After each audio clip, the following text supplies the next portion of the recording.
Hamas کے سربراہ اسماعیل ہانیہ کی غائبانہ نماز جنازہ ناندر کی عیدگاہ پر ادا کی گئی۔ اسماعیل ہانیہ کو تہران میں شہید کر دیا گیا تھا۔ اس موقع پر کانگریس کے لیڈر واجد انصاری نے سخت برہمی ظاہر کرتے ہوئے کہا کہ حماس کے سربراہ اسماعیل ہانیہ کی شہادت امت مسلمہ کے لیے بڑا المیہ ہے۔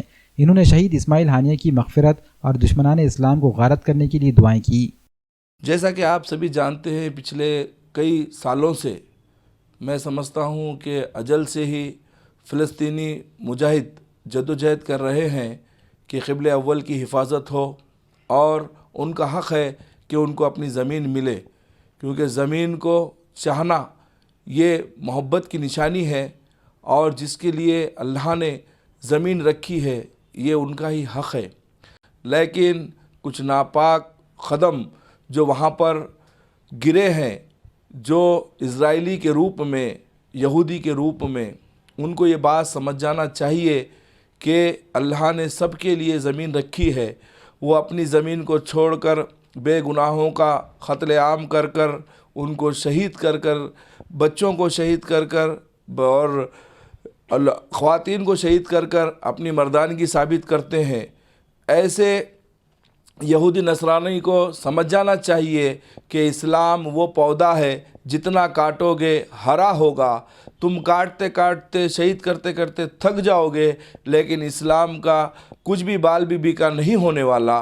میں آج سرانہ کرنا چاہتا ہوں حماس کے سربراہ عالی جناب جو شہید ہو چکے ہیں، اسماعیل ہانیہ مجاہد اسلام، انہوں نے جو آخری وقت تک کوشش کی کہ فلسطین کے فیور میں انہوں نے کوشش کی کہ فلسطین کو ان کا حق ملے، لیکن یہاں پر ناپاک سازش کے طور پر ایران میں دعوت پہ بلایا گیا اور ان کی میزائل ڈالی گئی۔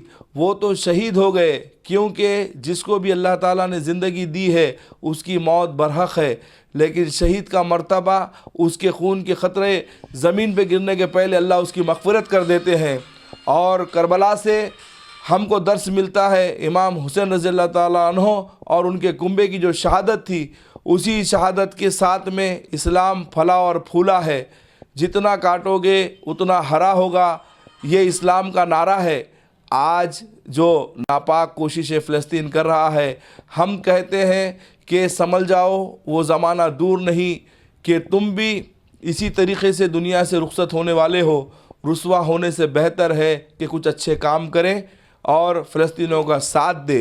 آج نماز جنازہ مسلم نمائندہ کونسل کی جانب سے آج عیدگاہ میدان کے اوپر میں مسلم نمائندہ کونسل کی جانب سے آج عیدگاہ میدان کے اوپر میں نماز جنازہ غائبانہ رکھی گئی اسماعیل ہانیہ مجاہد صاحب کی۔ میں سبھی ذمہ داروں کو دل کی گہرائیوں سے ان کا شکریہ ادا کرنا چاہتا ہوں کہ ایک اچھا عمل کیا ہے۔ اسی طریقے سے کھڑگپورے میں بھی نماز جنازہ ہوئی، اور جہاں کہیں بھی نماز جنازہ پڑھی گئی ہے، میں اللہ تعالیٰ سے دعا کرتا ہوں اسماعیل ہانیہ مجاہد صاحب کی اللہ بار بار مغفرت فرمائے، ان کے پسماندہ کو صبر جمیل عطا فرمائے، اور اسرائیل کو سبق سکھانے کے لیے سب مسلم کنٹریز ایک ہو اور ان کو زوردار تماچا مارے اور فلسطینیوں کا ساتھ دے۔